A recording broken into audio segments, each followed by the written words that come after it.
Hey everyone, this is Rachel. Thanks for clicking on my video. And I came in today, y'all, to talk about 2020. I call it the year that was taken from us. Now, this video that I'm going to do, it might be in a couple different parts, meaning that because I'm talking about the entire year today, I'm not going to be able to get it all in one video. So I'll probably have 2, maybe even 3 videos to talk about what this year has done in my life and the changes that I see. Now, I'm not going to talk about one specific thing. I'm going to start at the beginning of the year of 2020, right after New Year's, and tell you what occurred for me in this last year. So, at the beginning of the year, and this is going to be very personal, y'all. At the beginning of the year, I had made a vow that I was going to live my life different, that I was going to get out there and, do a lot more, party a lot more, hang with my friends, and just live this second part of my life a lot differently than what I've been doing the past few years. Prior to 2020, I had a child that was in college. She was in there for 5 years. My ex, the other parent, died a week before she went off to college. So the responsibility of getting her through college was all on me, meaning tuition, books, money to help out with different things that she needed while she was in school, and just a whole host of other things that come along with having a child in college. So during those years, it was almost like I was taking care of 2 households. I was having to work to maintain, the bills in my house, car payments, just everything, insurances. So I didn't really have time for a lot of extracurricular things like dating and hanging out with my friends because I was so focused on working and making sure that I had enough money to not only run my household, but to make sure that my daughter was good in school. But eventually the day came where my daughter graduated. She came home from school, she got a job, and she was on her own. Now, once that happened, I still felt a certain amount of responsibility when she first stepped out into the world. When she got her apartment, I wanted to make sure that, she was in a safe neighborhood, that she was good, and, she lived in a really nice area, safe, and all of that. So I still was focusing on, making sure my children were good. So quickly after my daughter got her job, I realized that, she was okay. And I can ease back a little bit and start focusing more on myself. Now, y'all, I know I've talked about that I have another child, my son, who's 33. He's good. He's been out there a while and all of that. So once my daughter got out of school, got her apartment and everything, I realized that my kids were okay. And now, Rachel, it's time for your life. So that brought me to the end of 2019. So as 2020 was coming in, my New Year's resolution was to focus on me, to get out and seriously start dating and inviting someone into my life to share my life. And, getting my weight down to where I feel comfortable. My mom calls it your fighting weight, the weight that you look the best at, you feel the best at. And I was doing well. I was eating right. My weight was coming down. Actually, it was melting off of me. because I didn't necessarily go on a diet. What I did is I just started eating healthy and exercising a little bit. And I started noticing that, the weight was coming off. So at the beginning of 2020, I was feeling good about myself. My birthday is in March. And I had said this year, instead of, having something in my home where, my kids or my family comes over for my birthday, I wanted to go out. I wanted to find a place that was conducive to someone of my age.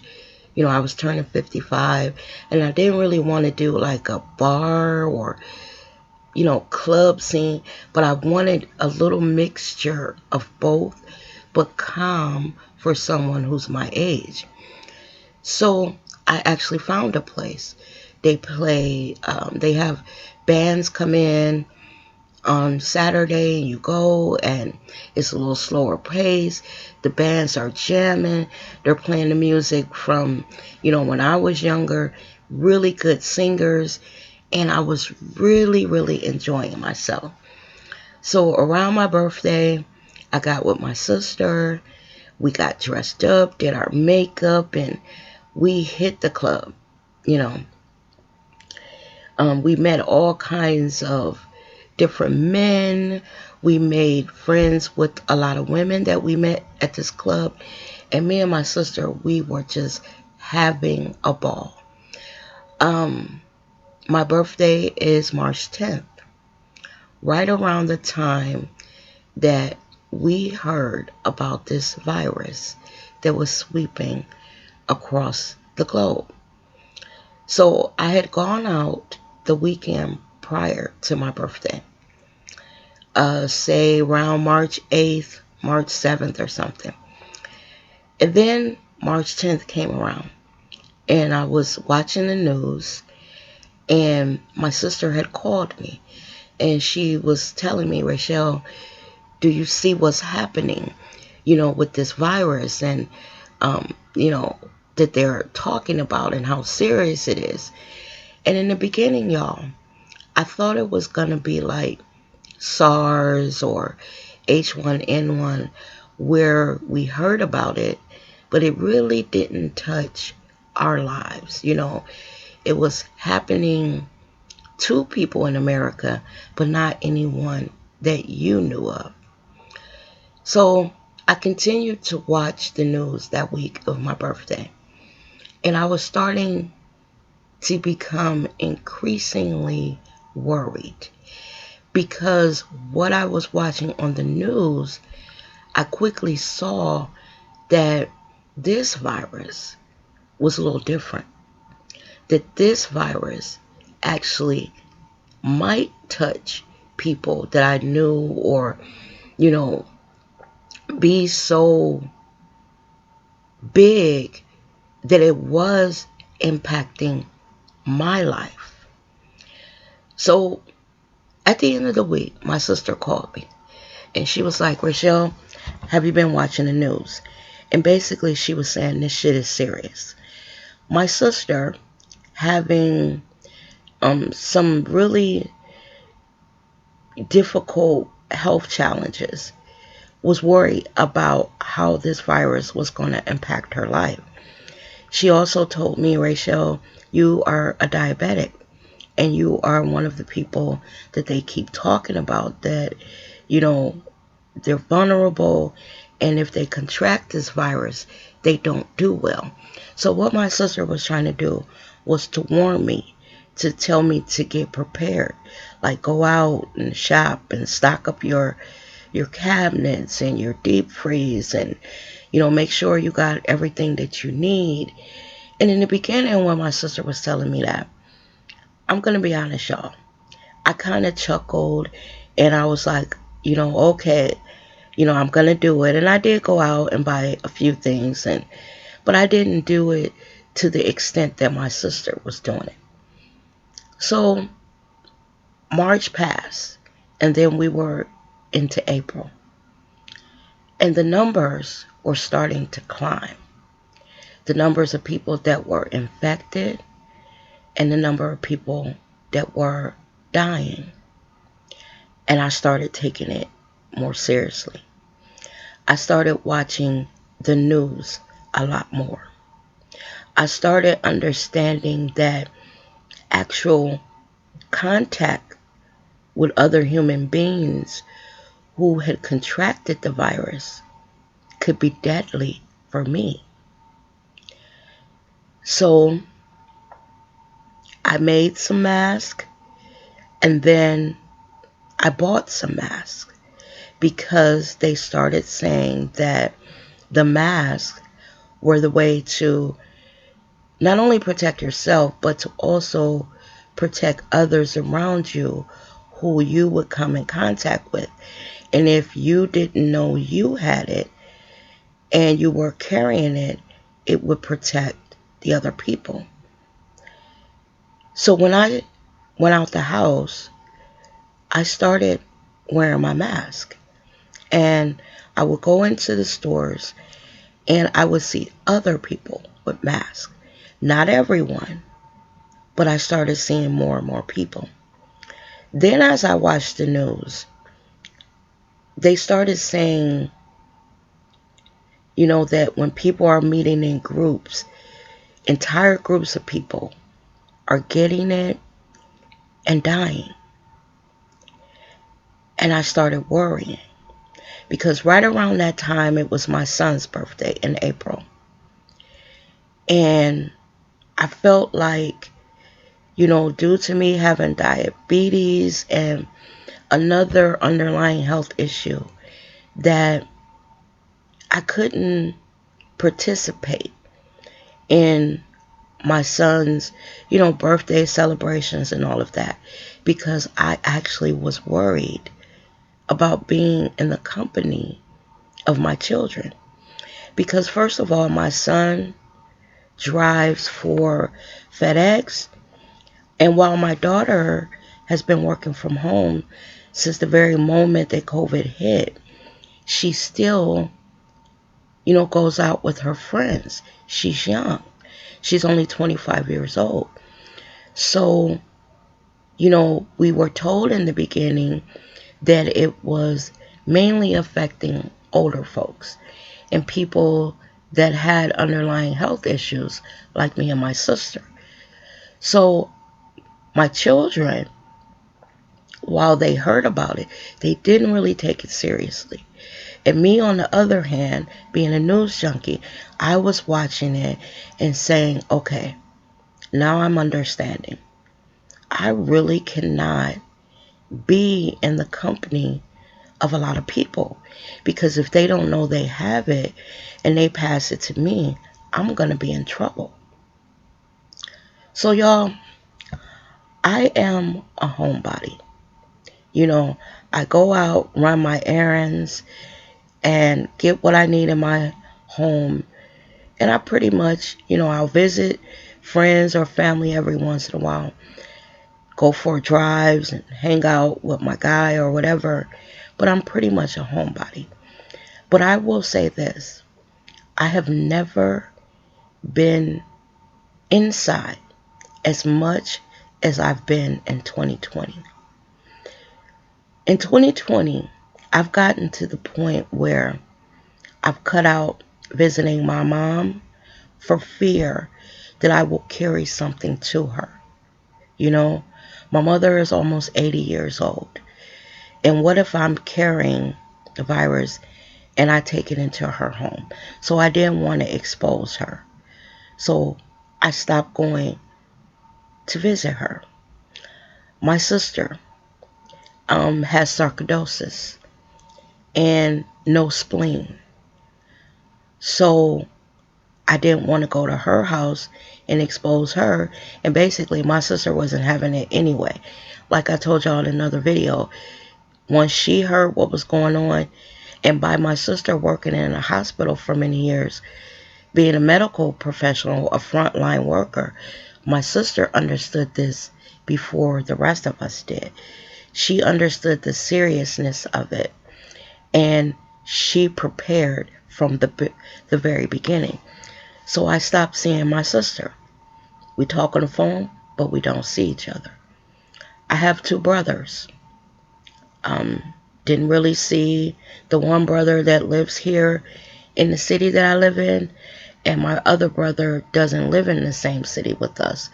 So I didn't travel back to Cleveland to visit him. Again, I mentioned that I stopped seeing my kids. I work from home, so there's not even a need to get up in the morning, get your shower, get your makeup on, and get dressed and go out. Pretty much I wake up, get my shower, and walk a few feet to a home office, and I work from home.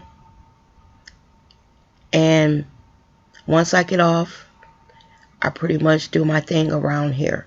I look out the window, and that's the extent of my life because I'm worried. I feel like every dream that I had for this year, every fun time that I had planned to do, I was going to travel. I was going to go visit friends that I hadn't seen in years who now live in different cities or different states. And I was going to go this place and that place. And it never happened. Then I was sitting here just watching the news and watching the numbers of deaths climb and watching the response that our government did not do as far as this virus is concerned, and starting to understand that what I thought was going to last maybe a few months and they would get it under control and we would come out of it on the winning end, it wasn't happening. It was actually getting worse. And then I made a decision. I said, okay, I'm not going to be able to see my mother because I refuse to jeopardize my mother's health. I'm not going to see my sister, same thing. My brother that lives here is pretty healthy, but he's not stupid. He understands the seriousness of this virus, and he also understands that he has two sisters that have underlying conditions. So we agreed that we would text each other daily. We were on a group chat and check in, but we wouldn't see each other. What made me do this video today, y'all, is I'd gone to bed early or fell asleep earlier today. And when I woke up, it's later and I paid my bills this month, and how you're checking your account and you're making sure, what bills have been taken out and, where you are in your account. And it hit me, y'all. When I saw that they had deducted the check for my rent, it hit me. This is October. I have been in the house pretty much, other than going out for groceries, and items that I need in my home. I have not done anything since the weekend before my birthday. Nothing fun. Now, every so often, my daughter will drag me out and have me come either to her apartment for a meal, or her and I will go to a local park near where she lives, and we'll just walk and sit by the water and we'll talk. Watch the ducks, and we'll feed the ducks, and we just talk. Because what my daughter told me is that she misses me. Now, here's a child that when she lived with me, I aggravated her world. You know how young people are. We get on their nerves after a while. But after several months of only speaking to me on the phone, she missed seeing my face, you know. My son told me the same thing on Mother's Day. You know, they had called me, asked me what I wanted, and that they wanted to come over for Mother's Day. And I jokingly told them just, I wanted some bottles of wine, and, don't come in, just knock on the, screen and leave it inside the screen door. Well, my kids weren't having that. They both have keys to my house, and on Mother's Day, I was up in my room watching TV, and I heard a little commotion downstairs. So I'm like, what is that? And I go to the top of the stairs, and I hear my son's voice, and he's at my house.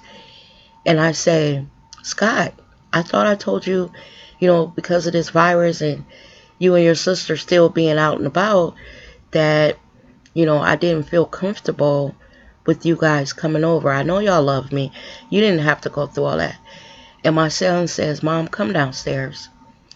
And when I got downstairs, he said, Ma, damn this virus. I miss you. I miss seeing your face. I miss hugging you. Can I hug you? And you know how you're like, oh, baby. Because when I looked up into this young man's face, my child, my 33-year-old son, I could tell that he literally missed me. Just my presence as his mom. So I reached up and I hugged him. And he grabbed me up and he squeezed me. And he just held on. And he said, your daughter's in the kitchen. So I said, Amber's here too? And he was like, yes, she's in the kitchen. So he and we walk in the kitchen, and my daughter, as soon as I turn the corner, she grabs me and hugs me and holds on. So at that moment, I said, okay, I'm not going to jeopardize my mother, and I'm not going to jeopardize my sister. And in not going out and interacting with other people, I was keeping myself safe. In not, spending time in person with my kids, I felt like I was protecting myself. But in that moment when my children let me know that they understood that there was a virus, but they missed me, I said, you know what, God? These are the only two people in the world that I would risk contracting COVID for. I have to see them. They're young. I'm their only parent left. So I'll go to their homes. They can come to mine, and I'll spend time with them. Because even though they're adults, what I realize is that I'm still their mother. And they cannot survive too long without the actual physical contact of me. I just thought that, they were out there. I had equipped them to live out in the world. And while they don't need me financially or, to cook or anything like that, because both of them can cook, and pretty much I think they cook better than I do. They don't need me for that. They just need my presence as their mother. So today when I was sitting here, after I woke up, from being asleep, and realized it's October, and I've not seen my friends, I've not enjoyed one summertime activity other than walking in the park with my daughter. We haven't been to an amusement park. We haven't been to any local fairs or festivals, or all of that was taken from us. We haven't been to the movies. Me and my daughter, a couple weeks ago, we went to a restaurant, and we both agreed, we were there about 2 hours, but at the end of the 2 hours, we both agreed that it just didn't feel right. We were on the patio, so we weren't inside this restaurant. It was an African restaurant, and we just wanted to go support a black business. My daughter found it, and we went there, and the food was very good. The service was great. They were, very clean. Um, they had on masks and gloves, and I noticed that every time the girl would come out, that was our server, she would put on a fresh pair of gloves. And when she would walk up to us, she didn't come all the way up to the table. She basically came within 6 feet of us. She set up a little table and she put the food that we ordered on the table and explained to us that she wanted to maintain social distancing. She wasn't trying to be rude, but they would not put the food directly on the table. That way they wouldn't come within 6 feet of us. And we understood that. We appreciated actually them trying to follow, the social distancing thing. So she asked us to allow her to put the food on the table and walk away before we actually came up to the little table that they set up with our food on it. And we, again, we appreciated that. But as we sat there and ate, it just hit us, y'all, how different our everyday lives are. Before the girl brought our food out, my daughter and I, we were sitting there, we're just catching up, laughing and talking about, we're going to get back to going thrifting and just spending time together. Because my daughter introduced me to thrifting. She's a big thrifter. And what my daughter does is she goes out to thrift stores that are in really swanky neighborhoods, and she has found some beautiful things for her apartment. Like, I would go to her apartment and I would see a work of art or a table or, just something she had in her house. And I would comment on how beautiful it was, or it was such an interesting piece, or where did you get that picture? And my daughter would say, "Oh, Mom, I got this at the thrift store." So she had said it enough to the point where I was like, well, I want to go with her because some of the stuff that she's getting is really beautiful. Even to she's finding clothes and different types of coats and beautiful feminine sweaters that you don't really see, in the stores, or, just the type of blouse that she's finding. So prior to COVID hitting, her and I used to go thrifting. And we were talking about, now that the thrift stores are back open, making a commitment that while we're going to be safe, wearing our mask and, sanitizing and washing our hands, that we want to live, Now, I'm still afraid, though. My daughter's a lot more open to it. But even when I think about going thrifting, I'm nervous.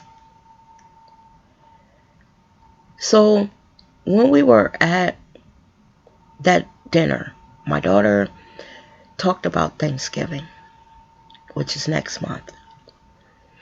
And we were trying to figure out a way where we as family, especially since we haven't seen each other really in the past few months, how we can get together for Thanksgiving safely.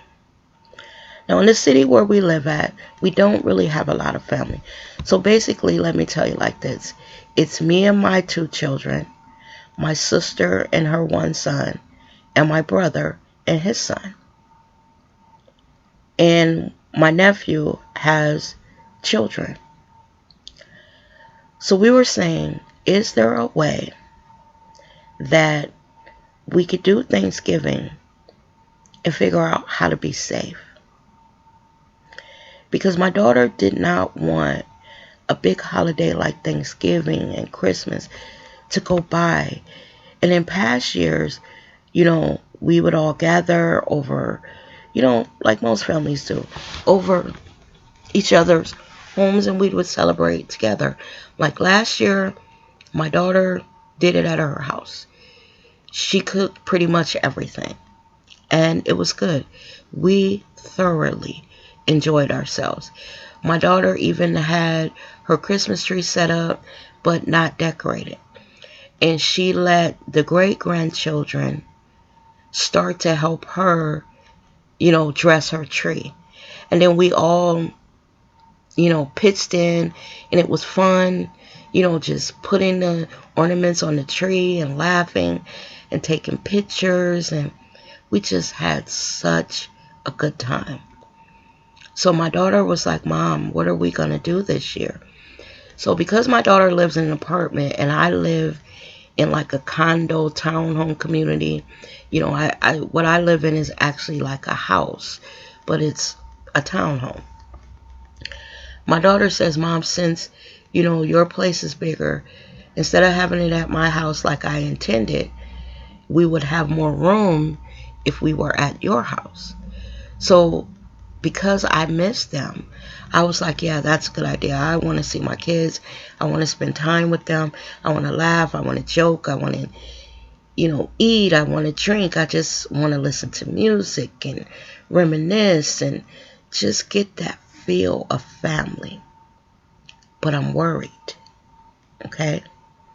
I'm worried to bring my mother here with my children who are out in the world. I'm worried to bring my sister, which I really don't think my sister's going to come.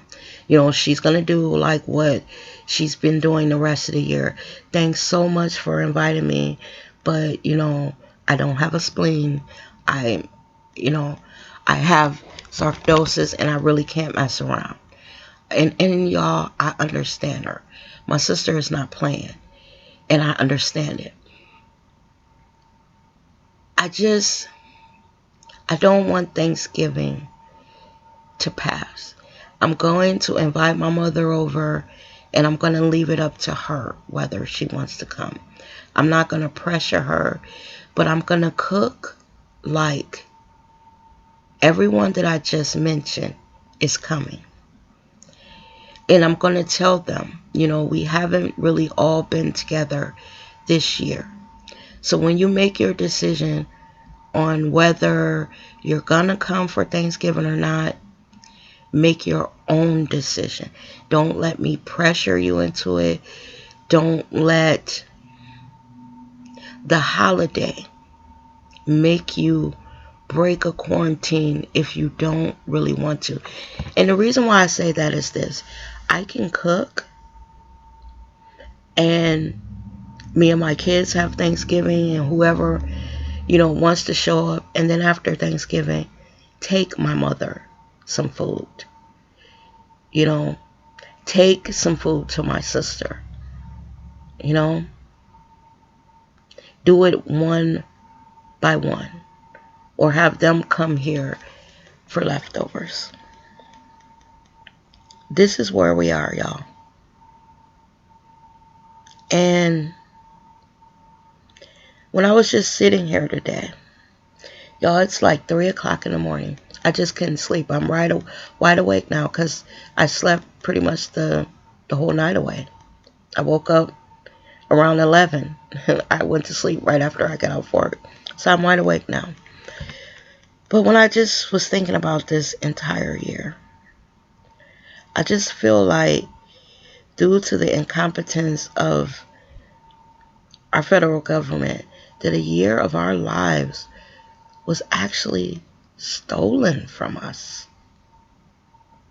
Here we are in October, starting to prepare for the holiday season, one in which we may not be able to get together as families.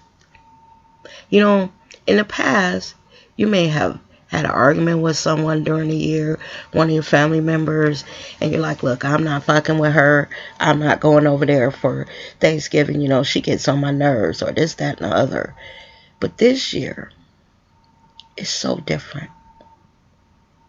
It's so different. I noticed when I went over my mother's house about a week ago, that when I was looking at her, I just took my time. I looked at her hands, her face, her hair, just her body. When she walked away, I just was like, that's my mother.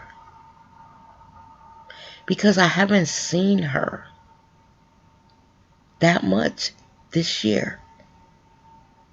I noticed she looks a little bit older.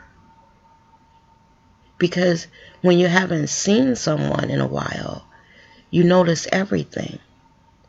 My mother is a little bit slower, a little bit stiffer, and she just looks a little bit older. And I realized that it's been so many months since I just had a chance to bathe in that which is my mother. So I understand how my kids feel. Y'all, this has been the weirdest year of my entire life. Having all this time alone, or, just having one person come to visit me, or my kids, or my guy, or going to his house. It's giving me a lot of time to really think. Like, you become so introspective. You think about your life, the roads you travel, the mistakes you've made, the good things, the fun times. You're a lot more on social media. I have never posted so much on Facebook, y'all, in my life. It was something that I might make a post every few days. Now I'm posting multiple times a day. And I believe that it's just to keep that contact with other humans. Literally, y'all, I walk around my house and I feel safe here, clean. Like when I shut the door, that corona-filled world out there is on the other side. But when I'm in here, I have everything that I need. I have a deep freeze in my basement. It's now stocked. My cabinets are, my fridge is, I've taken to buying extra toiletries and cleaning supplies and tissue, all that kind of stuff. But it's only so much space you have to the point, you get to the point where you're like, well, okay, I'm done with all that. What now? And I find myself reading a lot more, watching a lot more TV. I never watched this much TV before. I'm not even the type of person that can really sit and watch a movie. It has to be something that someone told me is good and, girl, you should watch this. But I don't just normally just, settle in and turn on television and watch something. I don't even watch reality shows anymore because it's not reality to me, and I got sick of those a couple years ago. They don't hold my interest anymore. So a lot of my time is spent listening to music. My playlists, y'all, are off the chain because now I have time to really tweak them. And I have an exercise one when I'm cleaning, and one for where it's just male artists, one just for female, and oh God.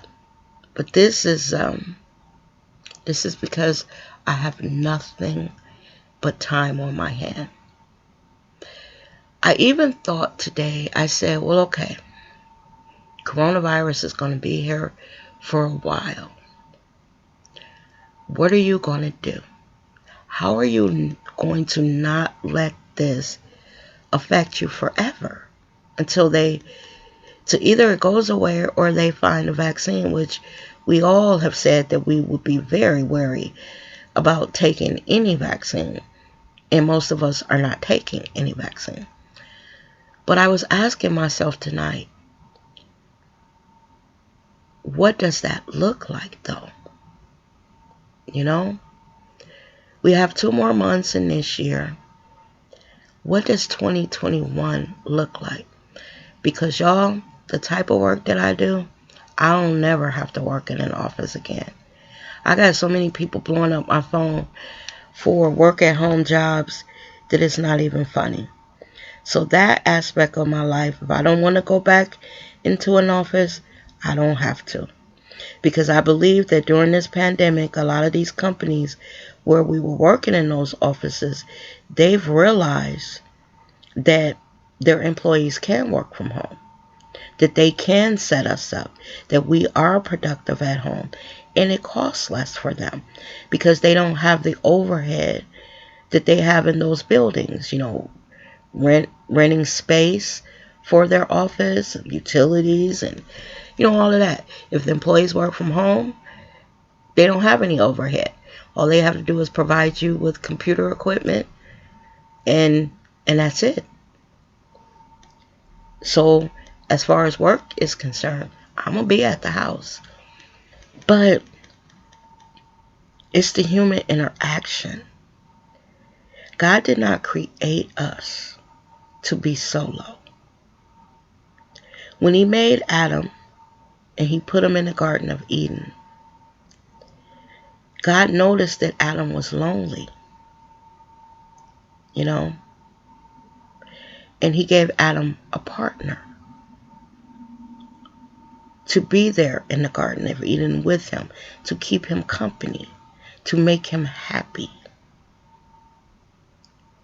That's what those interactions that we've missed this year has done to us. It's not the festivals, the going to the movies, the going out to dinner, to clubbing with my girls. It's being with them that I miss. Yeah, I can talk to them on the phone, but it's being with them.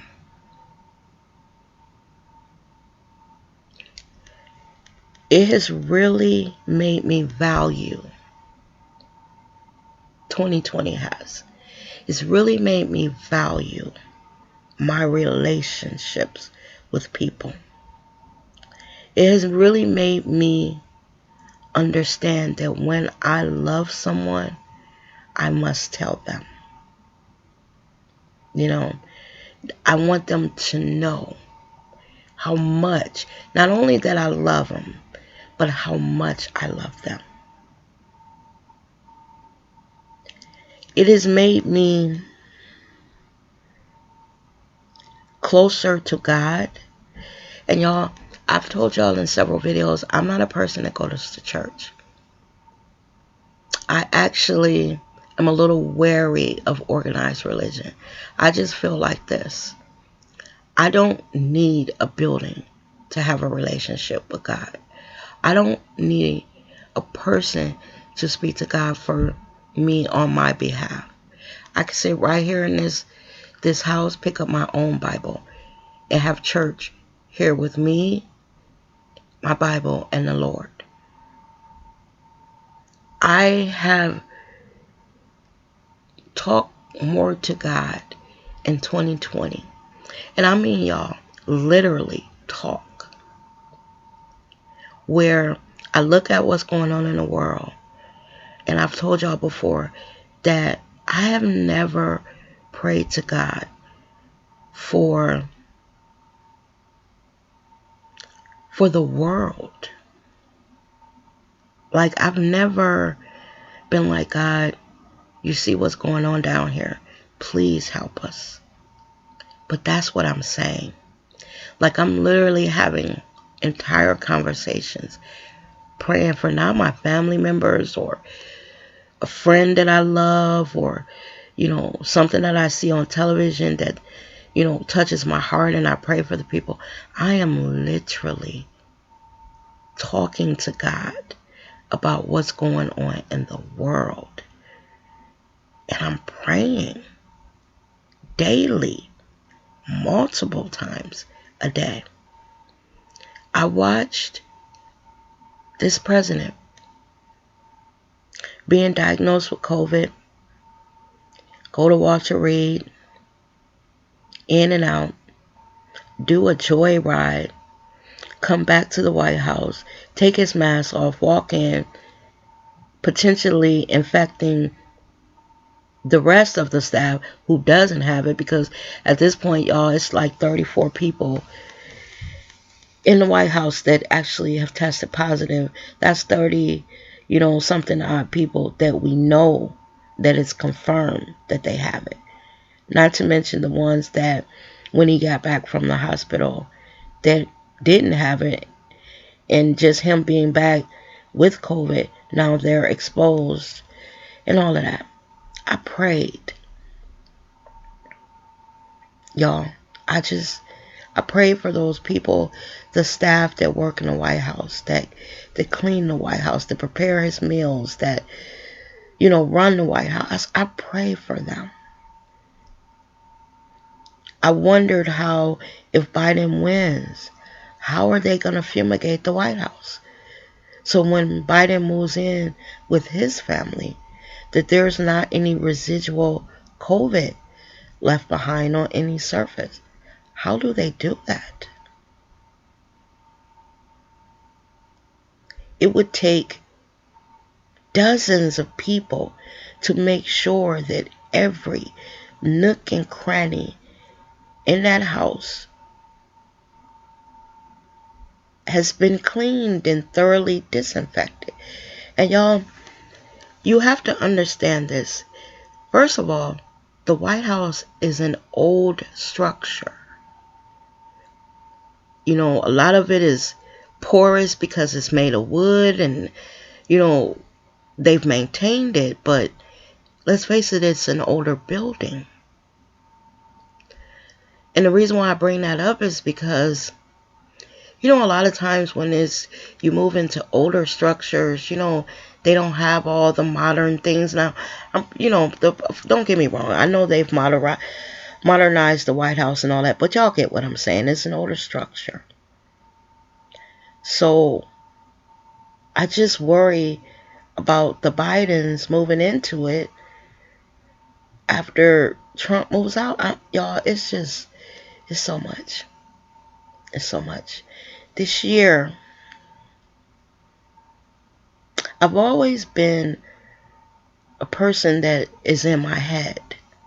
I'm a Pisces. We're very sensitive. And we're very introspective. We're always in our head. We're dreamers. But this year, for some reason, like those tendencies that I have as a Pisces, as a woman, they are on overdrive, y'all. With me just thinking and worrying about not myself, but the world. I have never actually worried about the world. I think about being a black person here in America. And today I was saying to myself, while I believe in the promise that America said that they stood on, equal rights for everyone and all of that, I don't believe that it's ever going to be fulfilled. And I feel like this as a black person. We're just making do with what we have. Let me give you an example. You know how when you were younger and you're building up your home and accumulating things that as you grow into adulthood, you start to accumulate things. But when you're younger, you're renting and you're renting places that you can afford. You know, I remember being young and going to places with my guy, and we would walk in and walk through, and I was sitting there like, okay, so we can only afford to pay this amount of rent, and it wasn't like a cheap amount, but because we had two incomes, and so we had a decent. But I remember always walking through saying, well, I wish this was different, and they got a backyard, but I wish they had this and that and other. But we would narrow it down and we would make our choice. And then after our choice was made, you know how you're like, okay, well, when I get in there, I'm going to do this, I'm going to do that.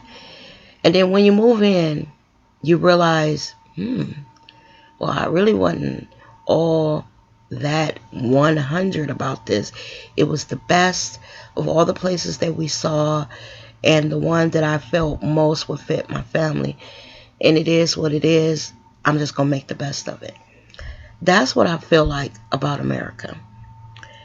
We as Black people, we know that there is an idea that this country is built on. And some of us who say we're trying to hang on to that idea, it's kind of like me when I was younger with the house.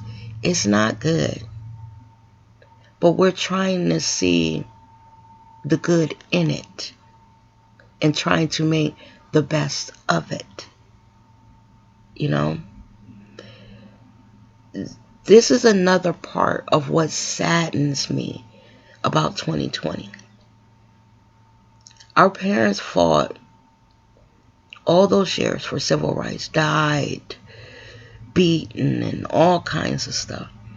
And while things weren't perfect, we had made some progress. But in 2020, under this man, we've lost so much ground. We've flipped over all kind of rocks, y'all, and found all these racist people that have been there all along. But because it wasn't politically correct, they got under a rock and did their shit undercover. But now with Trump in the White House, they feel emboldened to flip that rock over and come out marching. Military gear, assault weapons, and threatening to kill governors and, kidnap the governor of Michigan and take her off into the woods somewhere and hold a trial and execute her and then overthrow the government. Y'all, think about it. These cops this year, unfreaking believable. We all know as Black people, I don't care where y'all live at in America, y'all know what they've been doing to us for decades and decades and decades. We all got a story. We got a family member something has happened to, a friend that some type of way they've had an encounter with the police and it has been bad. But this year,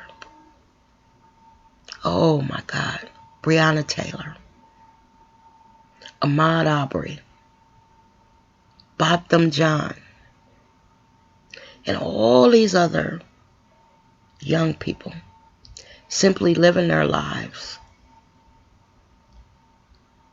And they are killed. George Floyd. We sat and watched that police officer sit on that man's neck until he died. We saw this on television in 2020. We saw it on TV. I remember my mother telling me about things that happened back in the 60s during the riots and all of that. Never ever imagining that I would witness anything like that. Always hoping that every year it would be a little bit better so my kids wouldn't have stories to tell their kids about all this racial stuff. But in 2020, shit has gotten weird, y'all. We're almost back to the point where we were in the 60s. Lynchings. You know, they done found a couple black folks swinging from trees in 2020. Right now, a hurricane is barreling towards the Gulf Coast. Fires burning in California. Thousands of acres. People killed. You got kids over in countries that are starving because this man in the White House cut off aid to them, and it's caused a humanitarian crisis, you know, in 2020.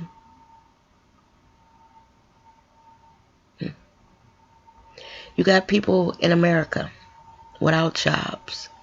My aunt works for one of the airlines. She has been there since I probably was 16 years old. I'm 55, y'all. She's been there like 40 years almost. She's about to lose her job. I got friends who are travel agents who I didn't even know that they had lost their jobs earlier this year. They never even told me. They're doing other things, trying to make it. You know, you got people on unemployment and he cut off their benefits or cut the money, and people are struggling. You got people sending their kids to school with masks on and hoping the child keeps the mask on. This is 2020, y'all.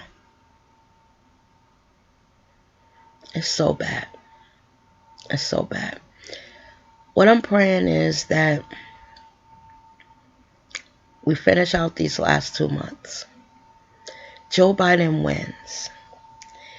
And sanity is brought back to this country. Joe Biden believes in science, scientists, the medical community, and I believe under his leadership, you know, we can let these scientists advise us on how to get rid of this virus, how to eradicate it, how to get our lives back. Because I cannot go through another year like this. I just can't. Hopefully in January, after they fumigated the White House, Joe Biden and his wife are living there. His wife is a teacher, a professor, I believe. And she's going to continue to teach. She wants to.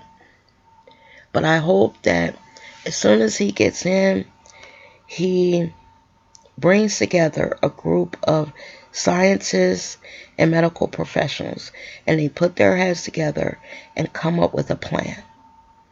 I am looking forward to what they, what they do to get us back on track.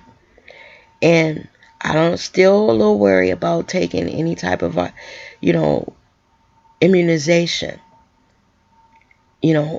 because I just don't trust right now the CDC and all of that, because there are probably going to still be some hangovers from Trump. And until, I know that it has nothing to do with him, and y'all know what I'm saying. I just don't feel comfortable taking any type of vaccine. I just really don't. But whatever else Biden and his administration comes up with to help us get rid of this virus, I'm going to be 100% on board, because I feel like I'm slowly getting older, aging, and this year was taken from me, not just me, all of us. And I want to get back out there and start living and having fun and having human interactions, because it's not where we're going, what we're doing, it's those interactions that we need. I'm hanging on, y'all, because I am able to still talk to my kids, and we do see each other every so often. And it's just enough where it keeps me together. But I do realize that after you go so long as a human being, especially when it's a little different if you live in a home where you're still raising kids and you still have them at home. But when you are an empty nester, your man lives in his house, you live in yours. And so you're both just pretty much, you're working during the week and you see each other when you can, but most of the time you see each other on the weekend. It's weird, y'all. Your world is so quiet, So you have all this time to think and worry and plan and, checking in. I'm constantly checking on everybody. So, y'all, that's where I am. That's 2020 to date for me. Like I said, I might have a couple of these videos, but I'm done for tonight. I just need to get across from March to October what I felt, what I've been feeling. And I'm pretty sure y'all have been feeling, if not all the things I feel, because like I said, a lot of you are still very much in the heart of raising kids. So you're busy. You got to work. You're trying to be a teacher now. They're at home learning, and you got to live your life, and you got to keep your sanity. So we're all feeling a little bit of, the same things. We're just feeling it in different circumstances. So y'all, I'm going to get out of here. Put some comments down in the comment section. Let me know how you're making it, how you're holding up, how you see the rest of this year going, and what are your hopes and dreams for 2021. Just let me know. Stay safe, and I'll see you guys in the next video. Bye-bye now.